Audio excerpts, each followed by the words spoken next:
Bonjour les enfants, donc on se retrouve aujourd'hui pour lire une nouvelle histoire qui s'intitule Monsieur Curieux et le haricot magique. C'est une histoire qui est dans la gamme des histoires des Monsieur Madame, donc je pense que tu connais. Je vais montrer juste un petit peu pour montrer qu'il y en existe beaucoup des histoires dans cette gamme-là. C'est une histoire qui a été écrite par Roger Hungrieve et qui est publiée aux éditions Hachette Jeunesse. Voilà. Monsieur Curieux et le haricot magique. Je pense que ça te fait penser à une autre histoire qu'on a lue la semaine dernière en classe, qu'on a lue cette semaine à distance. Donc oui, ça fait penser à Jacques et le haricot magique.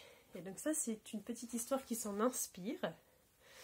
Et tu vas voir qu'il change un petit peu. Allez, c'est parti.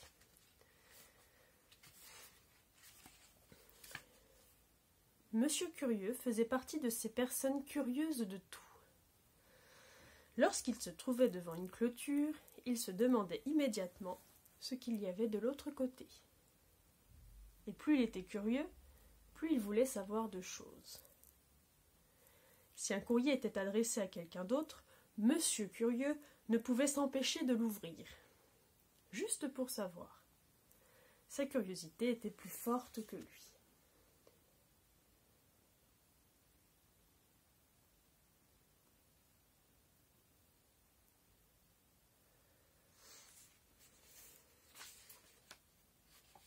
Un jour, alors qu'il se promenait, Monsieur Curieux rencontra un magicien.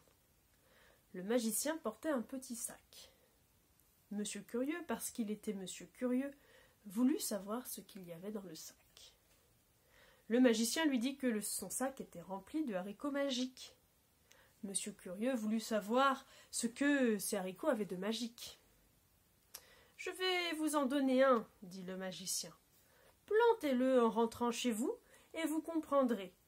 Mais ceci ne marchera que si vous êtes sûr de vouloir comprendre. » Quelle étrange question. Bien sûr que Monsieur Curieux était sûr de vouloir comprendre.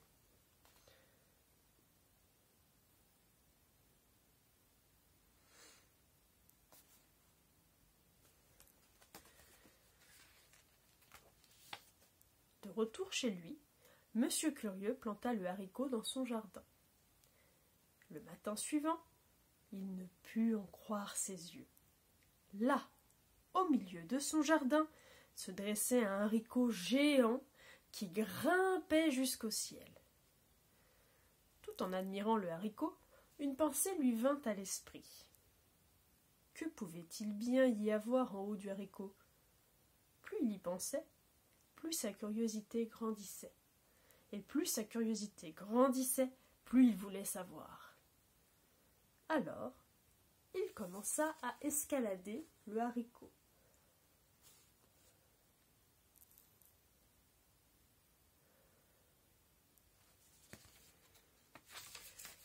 Il grimpa.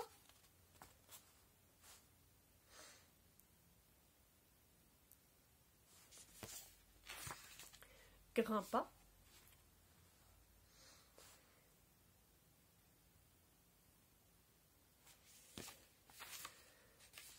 Et grimpa encore jusqu'au nuage. Quand il atteignit le haut du haricot, il ne put en croire ses yeux, pour la seconde fois ce jour-là. Là, au milieu des nuages, se dressait un immense château. C'est alors qu'une pensée commença à le tarauder. Qui pouvait bien vivre dans ce château? Et cette pensée se mua en curiosité, et sa curiosité était plus forte que lui. Alors, il marcha à travers les nuages jusqu'au château.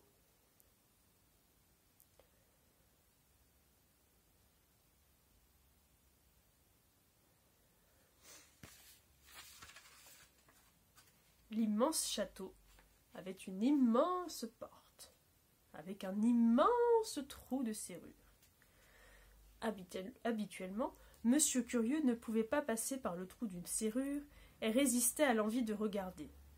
Et cette fois, ça n'aurait pas dû être différent. Mais aujourd'hui, c'était différent, car Monsieur Curieux pouvait passer par le trou de la serrure.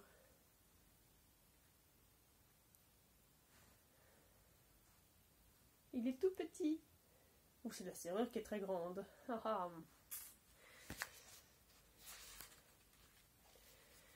Une fois à l'intérieur, il comprit rapidement que celui qui y vivait, dans le château, était un géant.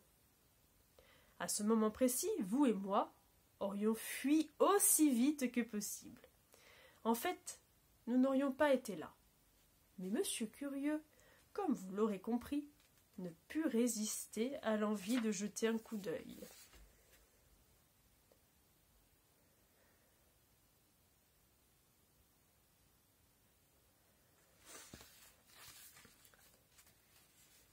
Il alla dans la cuisine du géant et trouva dans un coin 3 petits placards. Évidemment, Monsieur Curieux voulut savoir ce qu'il y avait à l'intérieur. Il ouvrit le premier placard. Dedans se trouvait un petit sac. Avant d'avoir pu y jeter un coup d'œil, il entendit un bruit terrifiant. Boum! Boum! Boum! Les bottes du géant résonnaient quelque part dans le château, et les pas se rapprochaient.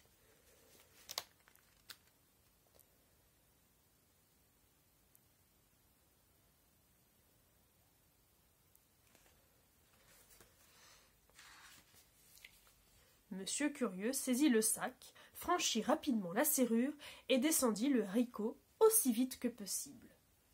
Arrivé sain et sauf chez lui, il découvrit alors que le sac était rempli de pièces d'or. Cette nuit-là, il ne put dormir. Il resta allongé en pensant aux 2 autres placards. Que pouvaient-ils bien contenir? Il devait savoir.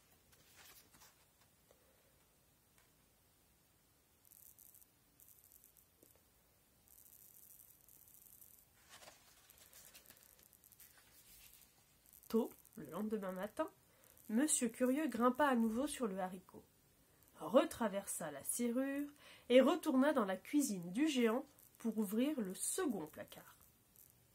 À l'intérieur se trouvait une poule. « Comme c'est étrange !» se dit à nouveau Monsieur Curieux. Il prit la poule et trouva sur le nid un œuf en or. « Une poule qui pond des œufs en or !» murmura Monsieur Curieux. « Il faut que je rentre à la maison pour l'étudier plus précisément. »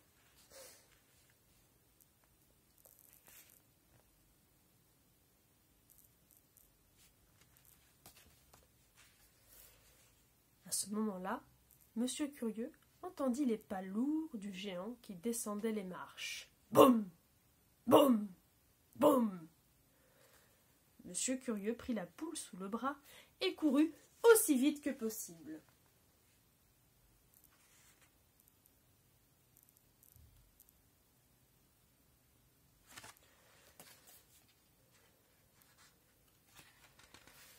La poule fascinait Monsieur Curieux, mais il ne pouvait s'empêcher de penser au 3e placard.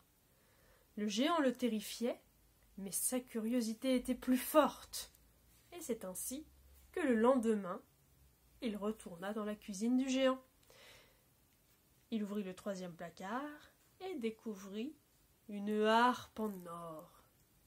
Une harpe en or qui chantait.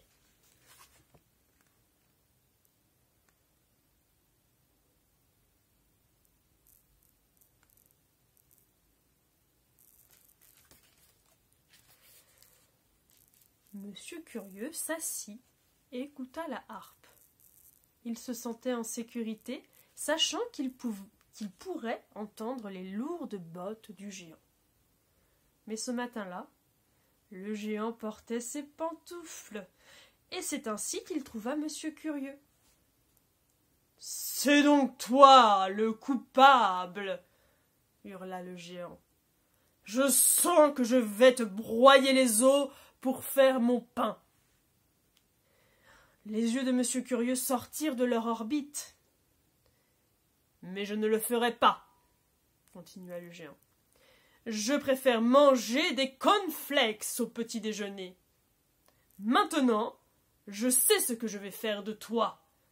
Puisque tu t'intéresses tellement à ce qu'il y a dans mes placards, tu peux les laver pour moi. » Le géant avec ses pantoufles. Alors pourquoi on entend des chaussures? Et là, les pantoufles, visiblement, on ne les entend pas. Il n'a pas eu le temps de s'habiller, le géant. Il est en pyjama. Et c'est ce que fit Monsieur Curieux. Cela lui prit 3 journées entières. « J'espère que cela te servira de leçon, » dit le géant. Et vous pensez sûrement que ce fut le cas. Mais, peu de temps après, Monsieur Curieux s'introduisit dans une pièce, dans une maison vide, dont la porte d'entrée était ouverte. Et il vit sur la table de la cuisine 3 bols de podridge.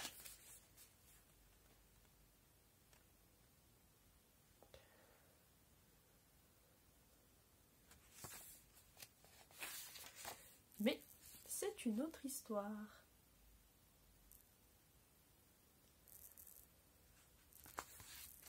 Et voilà, l'histoire de Monsieur Curieux et du haricot magique.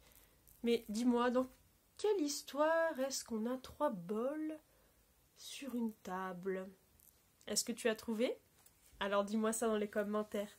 Allez, bonne journée à vous les enfants et à bientôt.